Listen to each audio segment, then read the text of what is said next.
Mga kababayan, huwag nyo nang hanapin ang mga pulis sa presinto sapagkat kami ay nasa inyo ng mga telepono. Dial 911, darating kami sa loob ng 5 minuto. Lilingkod sa bawat Pilipino at magbibigay ng tamang impormasyon para sa tahimik at maayos na Pilipinas. Police News Network, alagad ng batas, tagapagtaguyod ng balitang pulis, sandigan ng mamamayan, patnubay ng katotohanan. La Campo Crame, maghahatid ng pinakahuling kaganapan at nagbabagang balita. Ito ang PNN Police News Network. At ngayon, ang inyong mga tagapagbalita.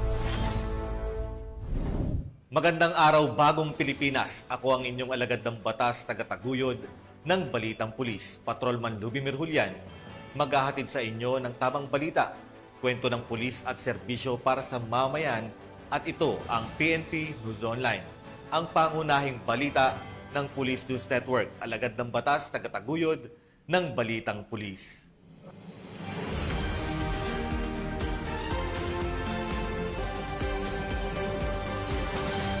Narito ang mga balitang dapat niyong abangan. Tinatayang 20.4 milyong pisong halaga ng shabu nasa bat sa Zamboanga City. Most wanted person arestado sa kasong frustrated murder. Chief PNP Torre binigyang diin ang pagtutol sa diskarteng tamad ng ilang pulis sa pagtugon sa mga kaso.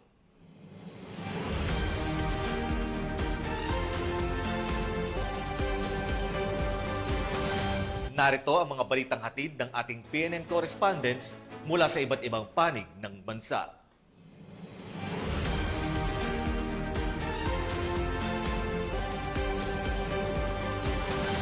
Simulan natin ang balita mula sa bahagi ng Luzon.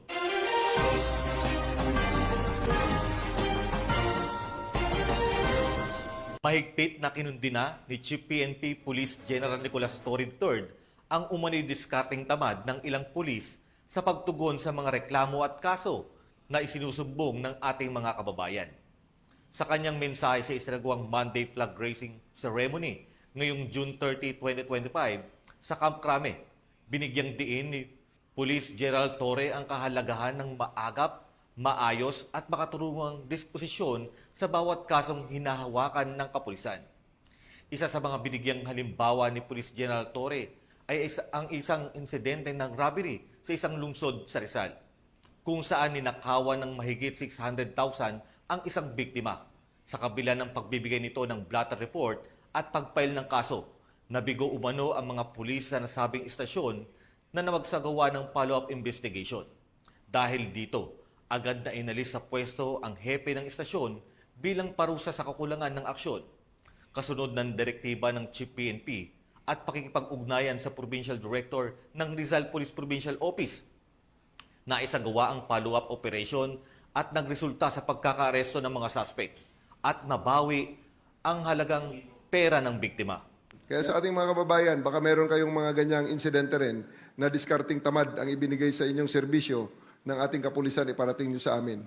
At i-relieve natin ang commander, never to be given again another commander's position habang ako ay Chief PNP. Unless na maubos na uli at makaikot na ang mga qualified sa kanyang pwesto. Sapagkat sa pwestong yon, ang Chief of Police na isang syudad, diyan sa Rizal, sa isang pwesto na yan, siguro mga 100 ang nakapila na gusto rin maging Chief of Police. So yung mga nakaupo na sa ngayon, gaya ng nakaupo na yun ang nirelieve natin, kung discarding tamad ang ibibigay nyo sa ating mga kababayan, may mahahanap tayong papalit sa inyo na magsisipag at magbibigay ng kalidad na serbisyo na ibinibigay, na ine-expect ng ating mga kababayan sa kanila. And I hope that will serve as that's my message to all commanders on the ground. Binigyan kayo ng pagkakataon na maging leader, na maging commander, mahalin nyo, pangalagaan nyo, at higit sa lahat, ipakita nyo ang serbisyong dekalidad sa ating mga kababayan. Hindi pwede ang serbisyo at diskarteng tamad. Nagbigay rin ng isa pang halimbawa si Chief PNP kaugnay sa isang insidente kung saan 3 suspect ang pumasok sa isang pribadong establishmento. Isa sa kanila ang patay matapos barilin ng isang security guard. Subalit ang isa sa mga suspect ay nagtugo sa pulisya at inireklamo ang gwardya upang agad itong arestuhin ng mga otoridad. Dahil dito, pinaimbestigahan ni Police General Torre sa Internal Affairs Service at Integrity Monitoring and Enforcement Group kung tama ang naging diskarte ng pulisya sa pagtugon. Ito liwanagin ko lang. At napag-usapan na namin ng IAS, and I'm also discussing this with the NAPOLCOM and the other disciplinary machineries. Ang pagpa-file ng kaso, lalo na kung may patay, natural po yan. Gagawin natin ang pagpa-file. Sapagkat natural, kitang-kita dyan, ang hindi maitanggi dyan, meron tayong isang biktima na namatay. Ang tanong lang dyan, paano ang pag-file? 2 paraan ang pagpa-file ng kaso. Isang inquest at isang regular filing. Maliwanag yan. Tinalakay rin ni Police General Torre ang pagkakaiba ng inquest at regular filing ng kaso at muling ipinaalala sa mga pulis ang critical na papel ng pag-aresto sa paghahatid ng hustisya. That's why very, very critical pag-isipan at gawin natin ang tama. Arestuhin mo, mali ka, may problema. Hindi mo arestuhin, mali ang diskarte, may problema rin. Kaya nga, palagi kong ine-emphasize, napakalaki ng premium at napakataas ng aking pagtingin sa mga pulis na pumipirma ng affidavit of arrest. Sapagkat dyan, ipinapakita mo talaga, alam mo ang iyong ginagawa at handa mong itaya ang iyong karera dyan sa pirmang yan. Ganon ang ating pagtingin ngayon. Trabahong di kalidad, trabahong nag-iisip, at trabahong tunay na nagbibigay ng hustisya sa ating mga kababayan at hindi na lang yung dating gawi. Ayon kay Chief PNP Police General Nicolas Torre III, ang ganitong klase ng integridad sa trabaho ay salamin ng tunay na profesionalismo at dedikasyon sa mga serbisyong publiko. Ang bawat affidavit of arrest ay hindi simpleng dokumento lamang, kundi patunay na nauunawaan ng isang pulis ang bigat ng kanilang aksyon at handa silang managot kung kinakailangan.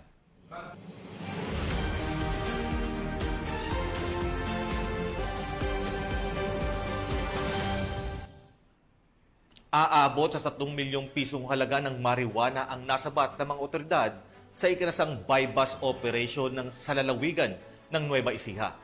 Nakatutok naman dyan si Patrolwoman Jelly Peña. Arestado ang isang magsasaka sa sinagawang buy-bust operation ng mga operatiba ng Nueva Ecija PNP matapos makumpiska ang tinatayang 3 milyong pisong halaga ng marijuana sa barangay San Fernando Sur, Cabiao, Nueva Ecija. Kinilala ni Police Major Hansen G. Miguel, Acting Chief of Police ng Cabiao Municipal Police Station, ang suspect na si alias Ramos, 46 na taong gulang at isang magsasaka na residente ng nasabing barangay. Nahuli siyang nagbebenta ng hinihinalang halamang marijuana sa mismong bakuran ng kanyang tahanan. Ang operasyon ay pinangunahan ng mga operatiba ng Cabiao MPS, katuwang ang Provincial Drug Enforcement Unit at Provincial Intelligence Unit ng Nueva Ecija Police Provincial Office. Nakabili ang nagpanggap na buyer mula sa suspect ng isang piraso ng marijuana plant na nasa paso at nakalagay sa puting sako. Kasama rin sa nasamsam ang isang 1,000 peso bill na buy-bust money. Sa isinagawang masusing inspeksyon, natuklasan din sa kanyang bakuran ang kabuang 12 halaman ng marijuana. 3 sa mga ito ay nasa paso na nakalagay sa sako at 7 naman ay direktang nakatanim sa lupa. Tinatayang nasa 15,000 grams ang kabuang timbang ng nasamsam na marijuana na may halagang humigit kumulang 3 million pesos sa street value. Kasalukuyang nasa kustodiya ng Cabiao MPS ang suspect at mahaharap sa kasong paglabag sa Section 5 at Section 16 ng Article 2 Republic Act 9165 o ang Comprehensive Dangerous Drugs Act of 2002. Patuloy ang pinaigting na kampanya ng Nueva Ecija PNP laban sa ilegal na droga upang tiyakin ang kaligtasan at kapayapaan ng mga mamamayan sa buong lalawigan. Mula dito sa gitnang Luzon, ako ang inyong PNN correspondent, Patrolwoman Julie Advincula Peña, alagad ng batas, tagataguyod ng balitang pulis. Maraming salamat, Patrolwoman Peña. Personal na inabot ni Chief PNP Police General Nicolas Torre III ang tulong pinansyal mula sa pamahalaang panlalawigan ng Sorsogon sa 8 dating membro ng Communist Party of the Philippines, New People's Army, National Democratic Front na voluntaryong nagbalik loob sa pamahalaan. Nakibalita dyan si Police Corporal Doxy Charis Casasos. Dating miyembro ng rebelding grupo CPP-NPA ang tumanggap ng tulong pinansyal mula sa pamahalaang panlalawigan ng Sorsogon bilang bahagi na nagpapatuloy nitong reintegration program nito lamang ika-29 ng Hunyo taong kasalukuyan.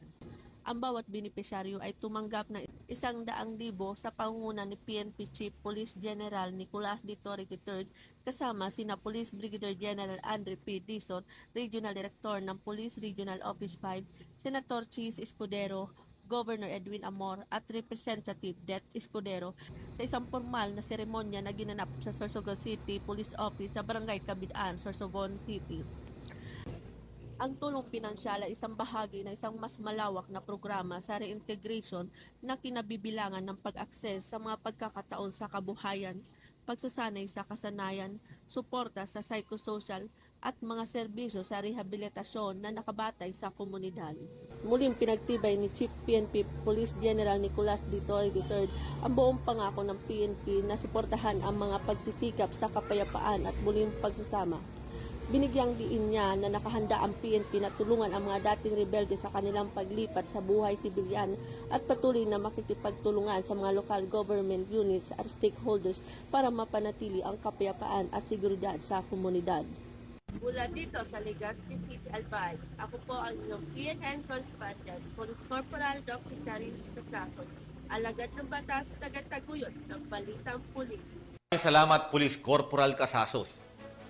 Isang lalaki naman ang naaresto habang tinatayang 367,000 na halaga ng hinihinalang shabu ang nasabat sa ikinasang buy-bust operation ng mga operatiba ng Northern Police District, Drug Enforcement Unit sa Barangay 8, Caloocan City.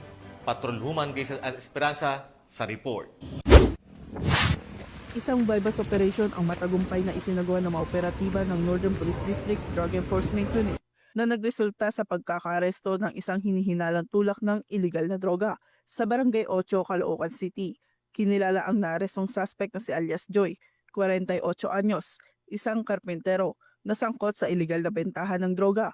Sa ikinasang operasyon, nakumpiska mula sa suspect ang 45 gramo ng hinihinalang shabu na may standard drug price na 306,000 pesos kasong paglabag sa Section 5 at Section 11 ng Republic Act 9165 o ang Comprehensive Dangerous Drugs Act of 2002 ang isasampa laban sa suspect. Mula rito sa Northern Police District, ako po ang inyong PNN correspondent, Patrolwoman Gaisel Esperanza, alagad ng batas, tagataguyod ng balitang pulis. Maraming salamat, Patrolwoman Esperanza. Naaresto ng mga operatiba ng Kalinga PNP ang nakatalang top 4 most wanted person provincial level dahil sa kaso nitong frustrated murder.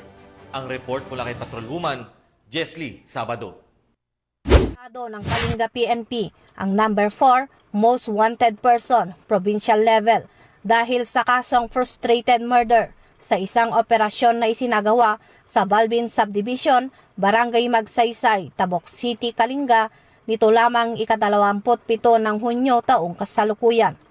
Pinangunahan ng Tabok City Police Station ang operasyon, katuwang ang Kalinga PPO sa pamumuno ni Police Colonel James D. Mangili, Provincial Director ng Kalinga Police Provincial Office, kasama ang Provincial Investigation Unit, 1st Kalinga PMFC, Regional Intelligence Division ng PROCAR at Provincial Intelligence Team Kalinga. Naaresto ang suspect sa bisa ng warrant of arrest para sa kasong frustrated murder na inilabas noong Hunyo 16, 2025 ng Regional Trial Court Branch 25, Bulanao, Tabok City, Kalinga. Ang nasabing kaso ay may itinakdang piyansang nagkakahalaga ng 200,000 pesos. Matapos basahan ng kanyang mga karapatan sa wikang kanyang naiintindihan, Agad na dinala ang suspek sa tanggapan ng pulisya para sa tamang dokumentasyon at kaukulang disposisyon. Hinihikayat ng kapulisan ang publiko na makipagtulungan sa pamamagitan ng pagbibigay ng tamang impormasyon upang mapabilis ang pagkakaaresto sa mga pinaghahanap ng batas. Mula dito sa Region Cordillera, ako yung PNN correspondent, Patrolwoman Jesly Sabado, alagad ng batas, tagataguyod ng Balitang Pulis. Maraming salamat, Patrolwoman Sabado. Nasa kote ng Quezon City Police District ang 5 individual na kabilang sa listahan ng station level most wanted person sa isinagawang magkakahiwalay na operasyon sa Quezon City. Alamin ang detalye ng report mula kay Patrolwoman IB Corporal. Naaresto ng Quezon City Police District ang 5 station level most wanted person sa magkakahiwalay na operasyon noong Hunyo 19 hanggang Hunyo 21 taong kasalukuyan. Ayon kay Police Colonel Randy Glenn Silvio, OIC ng Quezon City Police District, kabilang sa mga naaresto sina alias Jonathan ng Police Station 10 sa Kamuning, alias Crispy ng Police Station 5 sa Taguig Jail, alias Justin ng Police Station 8 sa Antipolo, alias Jopen ng Police Station 9 sa Aurora Boulevard, at alias Joanne ng Police Station 11 sa Quezon Avenue. Karamihan sa kanila ay may warrant of arrest dahil sa paglabag sa Republic Act 9165 o Comprehensive Dangerous Drug Act of 2002, habang isa ay kinasuhan ng attempted rape at sexual assault.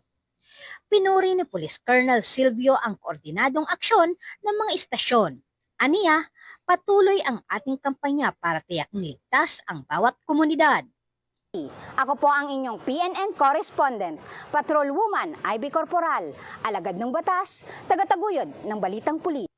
Tunghayan naman natin ang mga balita mula sa Visayas.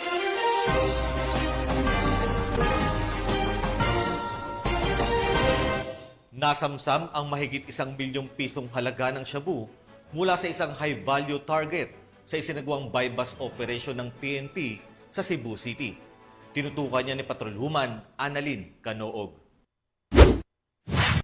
Kimas Reyes ngayon ang isang high-value target matapos itong makuhaan ng mahigit 1.5 milyon na halaga ng hininalang shabu sa sinagawang buy-bust operation ng Cebu City PNP sa Sitio Middle, Tabucanal, Barangay Poblacion Pardo, Cebu City.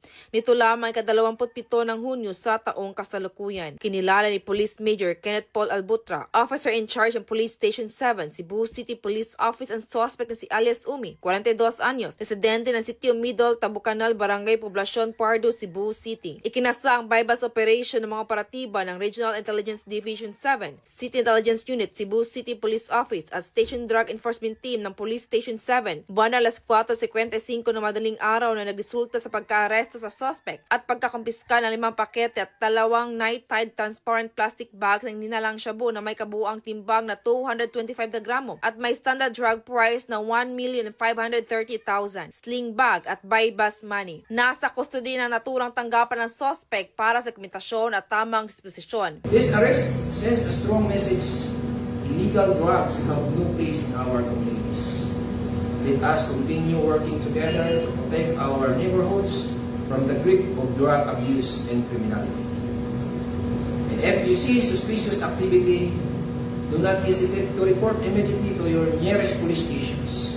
Your vigilance saves lives.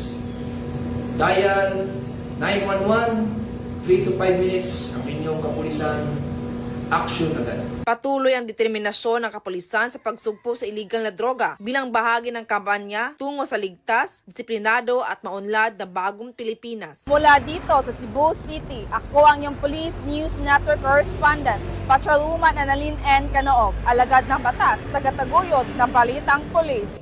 Maraming salamat, Patrolwoman Canoog. Timbog ang isang kilalang handler ng mga panabong na manok sa ikinasang buy-bust operation ng mga otoridad sa Iloilo. Narito ang detalye mula kay Patrolwoman Julibel Albioro.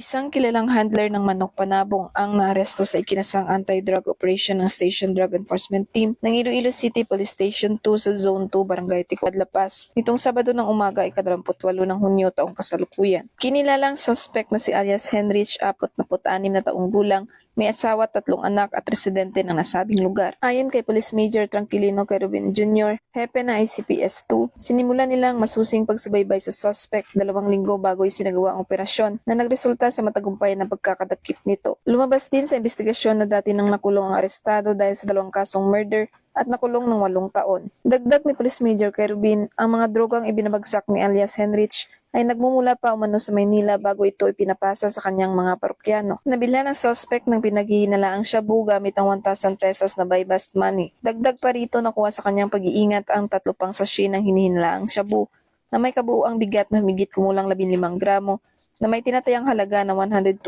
pesos. Ang pagkakahuli sa suspect ay patunay ng pinaigting na kampanya ng kapulisan sa lungsod laban sa ilegal na droga, alinsunod sa adikain ng PNP na sugpuin ng kriminalidad sa lahat ng anyo nito. Mula dito sa Police Regional Office 6, ako ang inyong Police News Network Correspondent, Patrolwoman Julibel Albior, alagad ng batas, tagataguyod ng balitang pulis. Maraming salamat, Patrolwoman Albior. Narito naman ang mga balita mula sa bahagi ng Mindanao.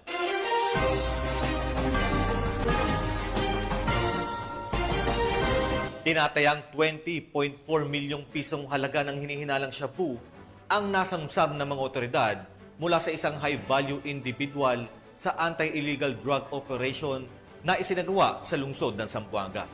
Magbabalita dyan si Patrolwoman AJ Cortez. Kumpiska mula sa isang high-value individual ang tinatayang 20.4 milyong halaga ng shabu sa isinagawang anti-illegal drug operation ng Special Operation Unit 9, PNP-DEG, sa ilalim ng pangangasiwa ni Police Colonel Jomare S. Albarico, Commander ng SOU 9, katuwang ang mga tauhan ng Zamboanga City Police Office Station 11, 1st Mobile Force Company, Zamboanga City Police Office City Drug Enforcement Unit, Regional Drug Enforcement Unit 9, 904th Mobile Company RMFB 9 at Esto Battalion Headquarters RMFB 9 sa General Vicente Alvarez Street, Barangay Zone 4, Zamboanga City, nito lamang 29 ng Hunyo taong kasalukuyan. Kinilala ng mga otoridad ang suspect na si alias Neil, isang high-value individual, 41 taong gulang, may asawa, habal-habal driver at residente ng Nazareth San Jose Road, Barangay Santo Niño, Zamboanga City. Nakumpiska sa suspect ang isang piraso ng merchandise bag na may lamang hinihinalang shabu na nakabalot sa newspaper, 3 piraso ng newspaper na may laman ng hinihinalang shabu at 4 na piraso ng transparent plastic ziplock na hinihinalang shabu at iba pang mga non-drug evidence. Mahaharap ang suspect sa kasong paglabag sa Republic Act 9165 o Comprehensive Dangerous Drugs Act of 2002. Ang mga nakumpiskang ebidensya ay nasa kustodiya ng Special Operation Unit 9 para sa agarang pagsusuri, samantalang ang suspect ay kasalukuyang nasa kustodiya ng Zamboanga City Police Office, Police Station 11 para sa dokumentasyon at tamang disposisyon. Mula dito sa tanggapan ng kapulisan sa Region Siam, ako ang inyong PNN Correspondent, Patrolwoman AJ Cortez, alagad ng batas, tagataguyod ng balitang pulis. Maraming salamat, Patrolwoman Cortez. Sa tuloy-tuloy na operasyon ng pulisya kontra illegal na droga, isang newly identified drug personality ang kalaboso sa ikinasang buy-bust operation ng PNP sa Hasaan, Misamis Oriental. Ang report mula kay Patrolwoman Risa Sahonia. Arestado ang isang individual sa ikinasang buy-bust operation ng Provincial Drug Enforcement Unit at mga operatiba ng Hasaan Municipal Police Station sa Barangay Luz Banzon, Hasaan, Misamis Oriental. Kinilala ni Police Major Malachor Anaway, officer in charge ng Hasaan Municipal Police Station, ang suspect na si alias Win, lalaki, residente ng Bagwak, San Martin, Villanueva at ikinilalang newly identified drug personality.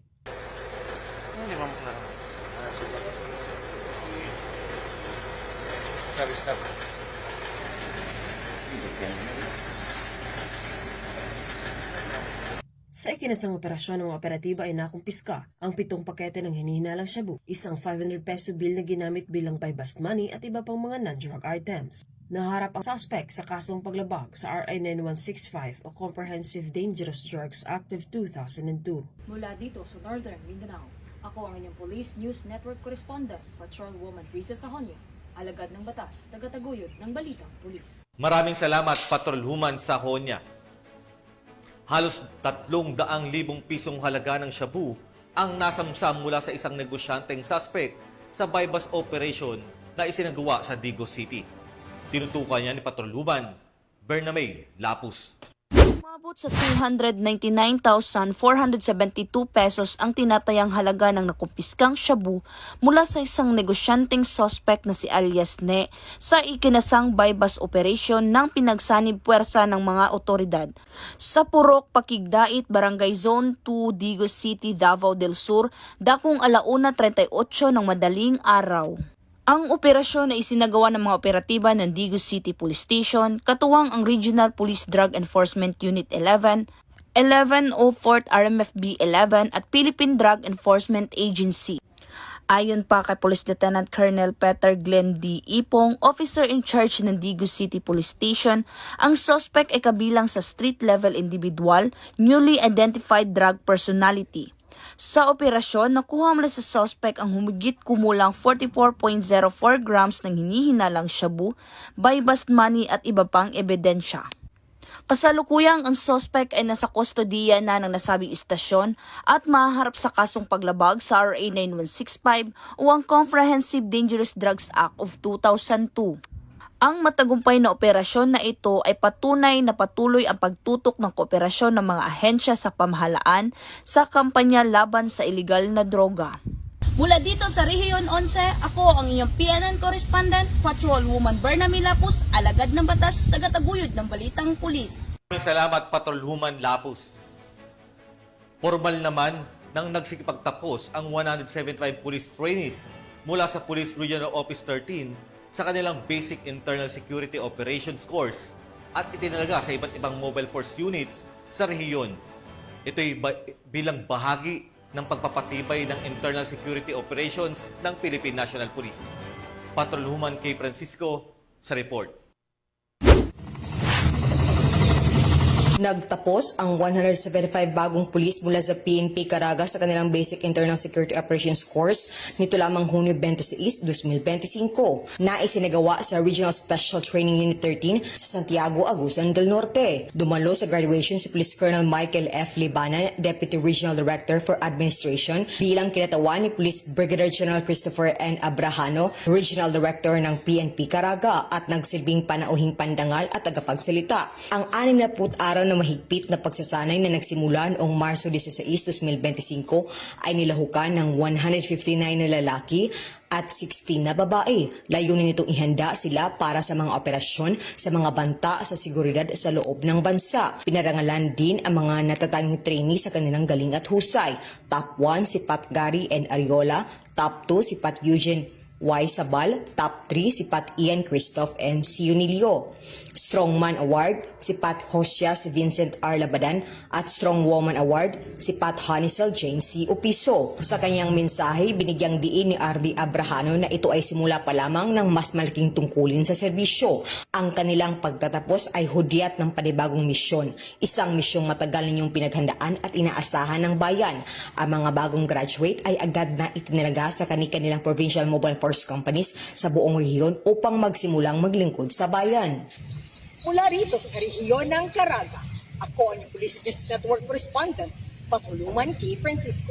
Alaga na batas, tagataguyod ng balitang pulis. Maraming salamat, Patrolwoman K. Francisco. At yan ang mga balitang nakalap ng ating PNN correspondents mula Luzon, Visayas at Mindanao. At bago po tayo tuluyang magtapos, inahanyayahan po namin kayo sa Overseas Job Fair Caravan na inihahandog ng Pasig Public Employment Service Office sa pakikipagtulungan ng Police Community Affairs and Development Group. Gaganapin ito sa Doña Juana Cover Court, Barangay Rosario, Pasig City bukas, July 1, 2025, simula alas 8 ng umaga at magpapatuloy hanggang hapon. Huwag pong palampasin ang pagkakataong ito na makahanap ng trabaho abroad. Mula sa mga lehitimong ahensya, magdala lamang po tayo ng sapat na kopya ng inyong resume, valid ID at iba pang mahalagang dokumento. At sa ngalan po ng pamunuan ng Philippine National Police, sa pangunguna ni PNP Chief Police General Nicolas Torre III at sa pamumuno ni President Ferdinand Bongbong Marcos Jr., kami ay maglilingkod sa bawat Pilipino at magbibigay ng tama at balanseng balita. Dahil dito sa Bagong Pilipinas, Ang gusto ng pulis, ligtas ka. At bilang bahagi ng mas pinabilis at pinalawak na emergency response system, muli naming ipinapaalala ang panawagan ni Chief PNP na huwag nyo nang hanapin ng mga pulis sa mga presinto sapagkat kami nasa inyo na ang mga telepono. Dial 911, darating kami sa loob ng 5 minuto. Ang 911 ay bukas 24/7. Maaaring tawagan kahit walang load at handang tumugon sa anumang uri ng emergency. Ipagbigay alam sa inyong pamilya, kaibigan at komunidad sa panahon ng pangangailangan. 911 ang inyong katuwang. Mula rito sa tanggapan ng tagapag-ugnay ng pambansang pulisya, ako ang inyong alagad ng batas tagataguyod ng Balitang Pulis. Patrolman Lubimer Julian, ang pangunahing balita ng Pulis News Network.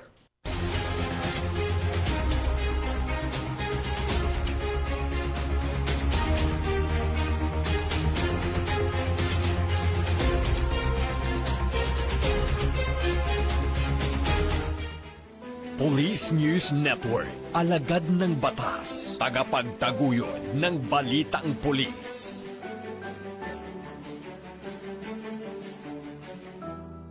Mga kababayan, huwag nyo nang hanapin ang mga pulis sa presinto sapagkat kami ay nasa inyo ng mga telepono. Dial 911, darating kami sa loob ng 5 minuto.